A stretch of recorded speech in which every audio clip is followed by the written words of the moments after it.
직업과 산업, 진로에 대한 다양한 얘기를 들어보는 시간입니다. 잡초대석 함께 하시죠. 네, 오늘은요. 저에게는 왠지 가깝고도 멀고도 가까운 느낌의 법조인의 세계를 들여다보려고 하는데요.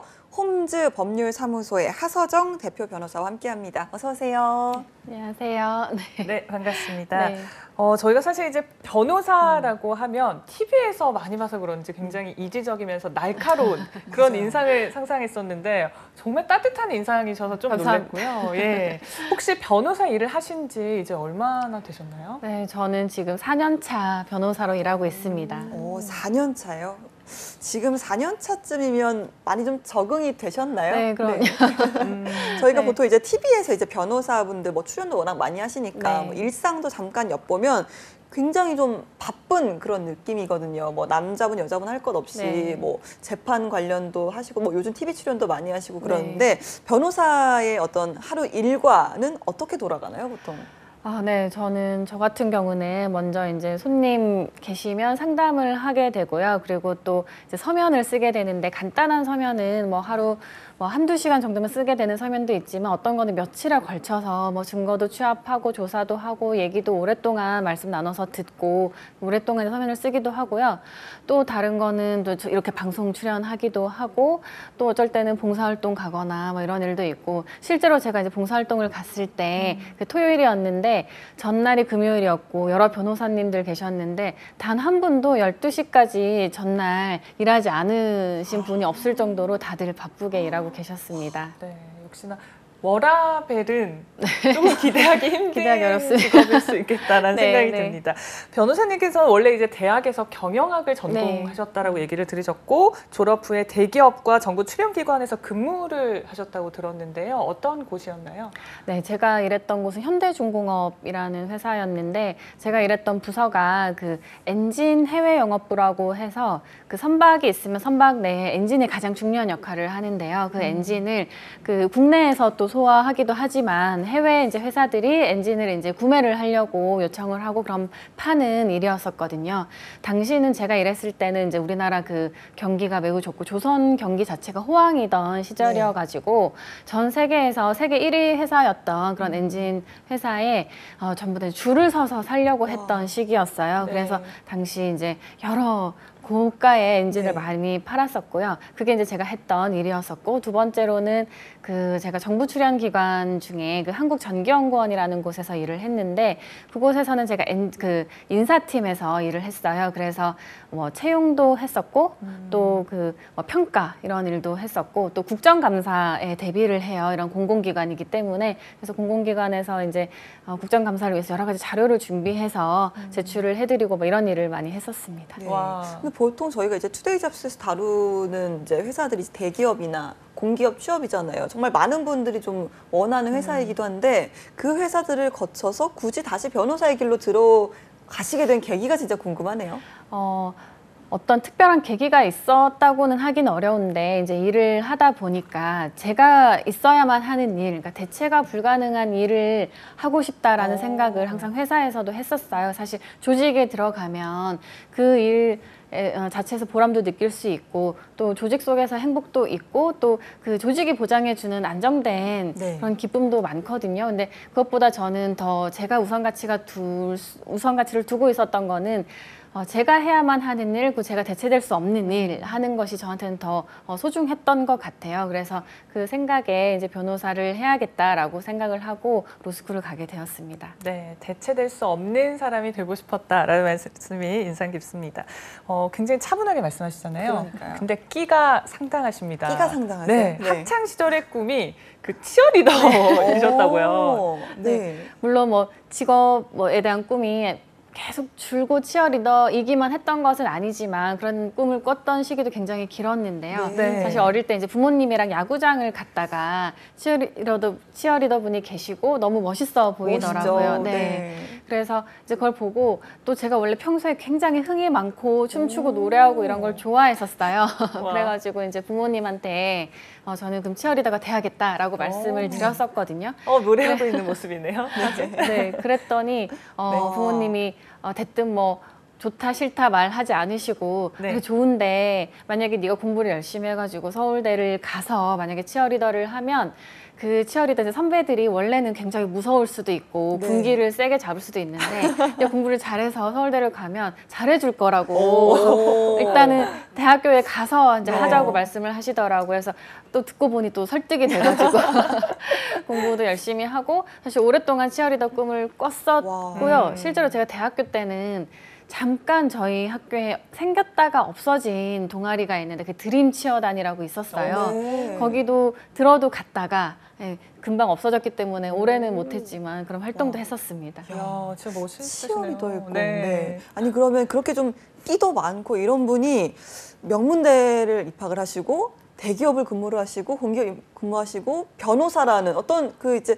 저희가 흔히 생각했을 때 끼를 발산할 수 있는 직업이라고 생각이 잘 안 되는데 네. 어떠셨나요? 적성에는 좀 맞으셨어요?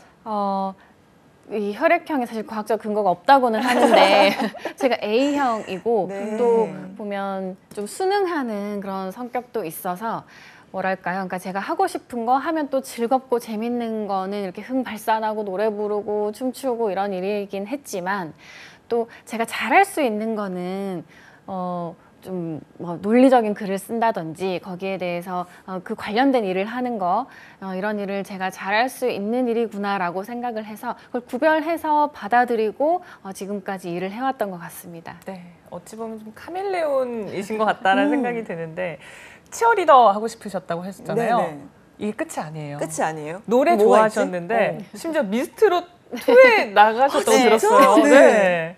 네, 오. 맞습니다. 아니 어떻게 나가게 되신 거예요? 처음에 그 미스트롯 1을 제가 이제 방송에서 봤어요. 네. 방송에서 보고는 거기에는 이제 어머. 그 기존 가수분들만 나오는 게 아니라 일반인 분들도 나오시더라고요. 그렇죠. 그러니 너무 안타깝고 내가 왜 이거 이렇게 모집하는 걸 몰랐지 하는 생각에 그걸 저는 이제 첫 편부터 이제 마지막까지 볼 수 있는 편은 최대한 다 열심히 보면서 네. 가능하면은 이제 막 어떻게 저기 출연하는 거지? 네. 그 모집 기간이 있었나 보면 알아보고 했었어요. 그러고는 그 이후에 분명히 1을 했으면 2가 나올 거다라고 생각을 하고 각종 이제 그런 SNS를 다 팔로우하면서 어떻게든 와. 이제 그 다음 지원 기간을 놓치지 네네. 않고 나가려고 세상에. 계속 기다리고 있었죠. 네. 기다리고 있었던 한 2년 걸리더라고요. 네네네. 그래서 2년 동안 기다렸다가 이제 공고가 딱 아, 뜨자마자 화면에도 얼른 지원해서 나가네요. 네. 얼른 지원해서 저는 나가서 네. 네. 다행히 오디션이 굉장히 많거든요. 네. 여러 차례 했는데 오디션 다행히 통과를 해서 출연 이제 첫 회 출연까지는 했고 그 처음 제가 소개는 됐었어요. 근데 네. 노래 부분은 아쉽게 아. 나오지는 못했는데 일단 너무 즐거웠었어요. 그리고 좋은 점수를 받지 못해서 떨어졌고요. 아니 그 정도로 노래를 잘하시는 분이면 정말 변호사계의 송가인 이렇게 좀 표현해도 될지 모르겠는데 네. 너무 그러면 좋죠. 당시에 부르셨던 곡 어떤 거 부르셨어요? 제가 출전했던 곡이 주라주라였어요. 주라주라. 아 제가 좋아하는 노래인데 네. 저희 그러면 잠깐 짧게라도 잠깐요? 한 소절 네. 한번 들어볼 수 있을까요? 저희가 박수를 아침이라서. 한번 네. 카운트를 드릴게요. 하나 둘, 둘 셋, 셋 넷. 입 닫고 지갑 한번 열어주라. 예. 회식을 올 생각은 말아주라. 주라 휴가 좀 주라. 와. 아니 저희가 좀 일어나서 박수를 좀 쳐드리고 리액션 해드리면 좋은데 정말요. 야, 아니 끼가 정말 대단하시네요. 대단하시네요. 전혀 이렇게 노래 어머, 부를 어머. 일은 없다고 하셔가지고 어머, 제가 어머. 좀 아쉽네요. 준비를 하고 올 걸. 아니에요. 정말 충분합니다. 이거 보시는 분들 깜짝 놀라셨을 그러니까요. 거예요. 아니 이렇게 끼도 많으신 분이 야 세상에 어깨 막 대단하네요. 들썩들썩이시면서 준비하시는 감탄이 모습이. 나오는 것 같은데 아니 실제로 프로다우신데요? 그러면 당시에 출연하셔서 입상을 하시면 네. 가수 활동을 또 할 수 있는 길이 열리는 거잖아요. 그럼요. 네. 병행을 하실 생각이신가요? 네, 네.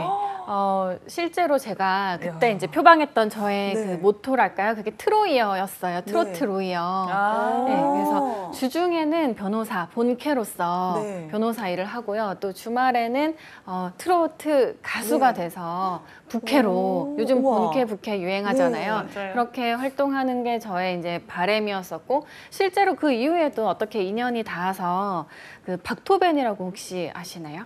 네네. 닥터벤이라고 예전에 그 놀면 뭐하니 그 유재석 네네네. 씨 나오는 그 프로에서 작곡가 유명하신 그쵸. 분이 계세요.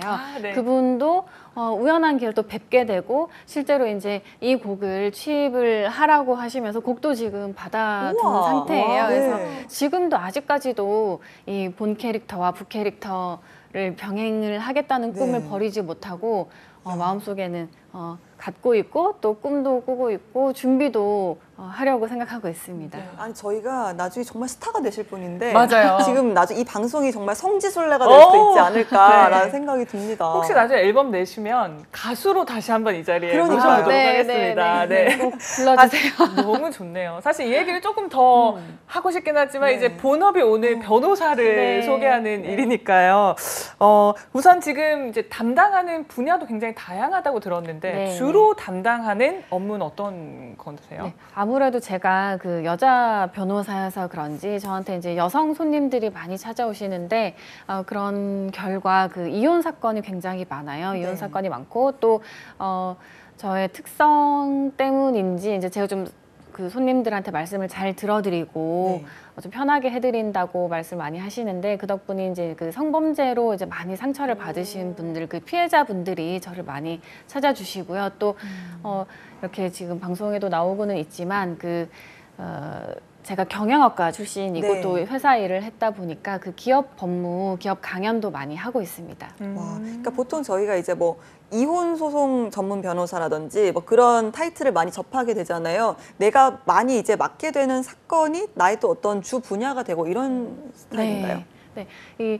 제가 트로트 가수를 꿈꾸기도 하지만 이 연예인과 비슷하게 이 변호사들도 연예인들은 작품이 찾아와야 그 작품을 할 수 있다고 하잖아요.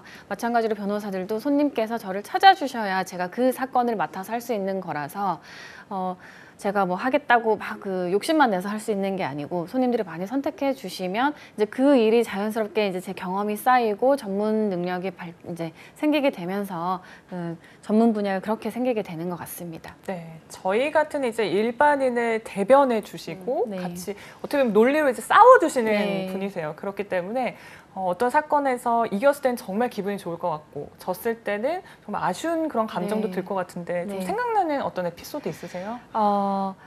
실제로 정말 이제 이기기 어렵다 혹은 이제 그 사무실 내에서 이거는 될 사건이 아니니까 이제 적당히 어떻게든 수행을 이제 최선을 다하기는 하지만 뭐 가능성은 없다 이렇게 해서 이제 받게 됐던 사건이 있었는데 네. 그게 어찌 잘 굴러가고 이제 잘 이제 변호가 돼가지고 실제 이제 선고는 제가 이제 그 결과에 대한 그 예상을 좀 안 좋게 했었기 때문에 죄송한 마음에 보통 선고를 직접 변호사가 들으러 가는 일이 잘 없는데 네. 직접 들으러 갔었는데 이게 형사 사건이었는데 무죄를 받으면 가장 좋은 사건인데 무죄를 선고를 하시더라고요. 근데 와. 실제로 형사 사건이 실제 재판에 법원까지 가서 무죄가 나오는 확률이 굉장히 낮아요. 네. 10%도 안 되고 뭐 5%도 된다 안 된다 하는 정도인데 무죄 선고를 받고 그 순간 이렇게 그 팔에 소름이 쫙 돋는 네. 그런 기분이 느껴질 정도로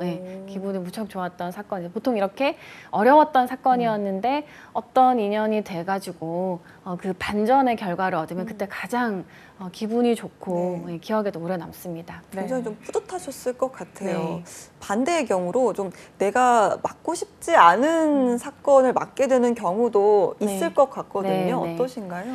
맞습니다. 이제 어떤 경우에는 그 사건을 봤을 때 아무래도 여러분들이 만약에 방송에서 보시면 막 치를 떨 수 있는 그런 제가 읽어도 제가 사건을 봐도 좋지 않은 사건이 있어요. 정말 파렴치한 사건 중에는 뭐 어떤 이유가 있어서 이해가 될 만한 나쁜 사건이 있는가 하면 이건 정말 사람으로서는 그래서는 안 된다 할 수 있는 그런 어떤 파렴치한 사건도 있거든요. 그런 사건은 사실 굉장히 맡고 싶지 않고 네. 또 지금은 제가 이제 사무실의 어떤 대표니까 거절하는 경우도 많은데 예전에 이제 고용된 변호사로서 일할 때는 거절하기 어려운 경우가 있거든요. 그럴 때는 사실 맡아서 수행을 했었었고 그때는 이제 제가 굉장히 고민을 하죠. 이걸 어디에다가 마음을 두고 어쨌든 맡은 일은 최선을 다하기는 해야 되는데 무엇을 위해서 이제 이 일을 수행을 제대로 할 것인가 고민을 하고 예전에 어떤 경험으로는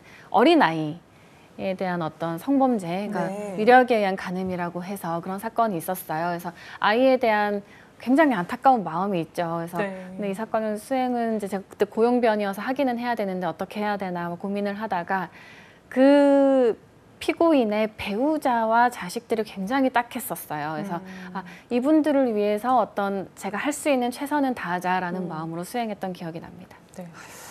이게 그 업무를 준비하는 그 과정도 체력적으로도 굉장히 힘드실 것 같은데 심적으로도 이렇게 고민을 많이 해야 되는 상황이 생긴다는 것도 좀 알게 되는 것 같습니다. 네. 그리고 다양한 사연을 접하다 보면 정말 그 개인의 속속들이까지 알게 되고 그러다 보면 정말 때로는 같이 울기도 하고 네. 또 공감할 수밖에 없는 그런 네. 순간들이 많이 올 것 같아요. 네, 맞아요. 보통 이제 저희 그 손님들 보시면 소송 때문에 많이 건강을 해치시거든요. 네. 뭐 억울하고 분하고 눈물 나는 사연들이 네. 굉장히 많아요. 그래서 대화를 하다 보면 감정을 컨트롤하기 어려울 때가 많고요. 실제로 그 예전 한 20년, 30년 전에 어떤 그 교과서 법학 교과서에는 소송을 하면 패가망신한다라는 말을 그 법서에도 써놓았을 만큼 소송 자체는 굉장히 힘든 일이 네. 맞고요. 그렇기 때문에 이걸 처음 접하시는 그 손님들께서는 감정적으로, 정신적으로 굉장히 힘들어 하시고요. 그걸 사실 토로할 때가 변호사밖에 없으세요. 그것 때문에 변호사들은 그런 분이 또 한두 분이 아니시기 때문에 그걸 감당하기가 쉽지만은 않은 것이 사실입니다. 네. 앞서 말씀하셨지만 어떤 변호사도 의뢰인의 어떤 선택을 받아야 하는 직업이잖아요. 네. 그래야 인연으로 이어지니까 네. 그런 부분에서도 사실 부담이라든지 고민도 많으실 것 같거든요.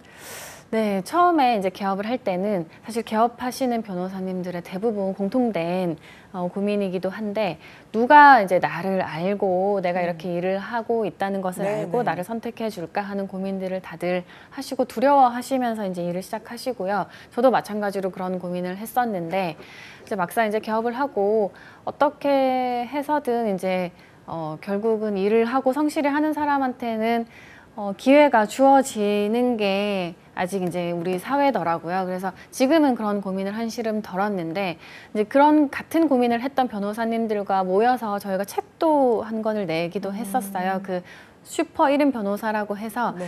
여러 이제 개업 변호사님들 이제 처음에 이제 고민하시는 변호사님들한테 어떤 지침서가 될 수 있는 그런 책을 내기도 했었습니다. 네. 법이라는 게 저는 이제 변호사님과 이렇게 직접적으로 많은 얘기를 나눈 게 그렇게 흔치는 않기 때문에 오히려 얘기를 나누다 보니까 저도 모르게 치유되는 그런 부분이 있지만 그냥 생각했을 때 우리가 소송을 한다든지 변호사를 만난다는 일은 쉬운 일은 아니거든요. 그래서 때로는 소송을 좀 포기한다든지 제가 피해를 받더라도 그걸 그냥 넘어가는 경우도 생기는데 이런 분들 변호사 입장에서 좀 어떻게 조언을 해주고 싶으세요? 일단 저는 조언을 해드리고 싶은 건 뭐냐면 지금 많은 분들이 뭔가 변호사를 만나면 굉장히 고비용일 것 같고 큰일이 난 상황일 것 같고 하니까 최대한 이제 다른 쪽으로 어떻게든 수습을 해보고 아니면은 처음 이제 사건을 준비할 때 일이 진행이 될 때 다른 사람한테 주워들어서 일을 진행을 하다가 큰일이 터지고 나서야 변호사를 찾는 경우가 굉장히 많으세요. 근데 그게 가장 안 좋거든요. 그러면은 또 비용도 가장 많이 들고요. 그래서 처음에 계약서를 우리가 살다 보면 굉장히 계약서 쓸 일이 많은데 그때 처음부터 변호사를 찾아서 먼저 상담을 받으면 굉장히 저비용으로 문제가 없도록 만들어서 다시는 뭐 변호사를 찾거나 법원에 갈 일이 없도록 만들 수 있거든요. 그래서 처음부터 변호사를 좀 가까이 여기시고 사실 지금 변호사 비용이라는 것이 다른 비용들에 비하면 그렇게 고비용도 아니에요. 많이 이제 보편화가 돼서 그래서 처음부터 자문을 많이 받으시고 그렇게 대비를 하셨으면 좋겠고 또 뭔가 이제 일이 생겼다 아니면은 뭔가 걱정되는 일이 생겼다 그러면은 상담료 자체는 별로 비싸지 않으니까 항상 변호사 찾으셔서 대비하는 방법을 질문하셨으면 좋겠고요. 또 너무 두려워하지 마시고 변호사들을 만나시고 또 변호사가 아니어도 직접 대응하시는 방법도 많으니까 그런 거에 대해서 걱정하시기보다는 일단 해보시고 조치를 하셨으면 좋겠습니다. 알겠습니다. 요즘 특히나 좀 많은 사건 사고들을 접하게 됩니다. 뭐 저희도 네. 뉴스를 하면서 정말 좀 많이 감정이 좀 실리기도 하고 그러는데 이런 사건의 뭐 가해자라든지 피의자가 몇 년형을 받았다 뭐 했을 때 이제 많이들 분노를 하거든요. 네, 네.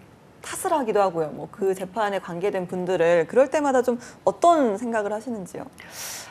저도 국민의 한 사람으로서는 좀 안타까운 면도 많아요. 공감하는 면도 많고요. 근데 실상을 이제 저희는 아니까 실제로 양형 기준표라는 게 있고 또 입법화된 법규가 있고 거기에 따라서 사실 검사님의 구형이나 판사님의 재판이 그냥 자의적으로 행해지는 건 아니거든요. 다 이제 정해진 지침과 규정이 있어요. 그것 때문에 나오는 면이 있어서 저는 또 그런 면에서는 어쩔 수 없었다는 면을 이해는 하죠. 또 이해는 하고 또 그 필요성도 있어요. 실제로 굉장히 억울한 상황에는 너무 중형이 가해졌을 때는 국가가 나중에 뭐 금전적으로 회복한다 한들 그게 회복이 될 수가 없는 일이니까 양형에 있어서 굉장히 조심스러울 수밖에 없는 점은 이해가 되는 면도 있거든요. 그래서 그 부분이 단순한 이제 어떤 여론이나 비판으로 해결될 수 있는 건 아니고 입법을 통해서 좀 더 정치하게 그리고 엄벌이 필요한 부분은 엄벌을 하는 것으로 선처가 필요한 부분은 선처를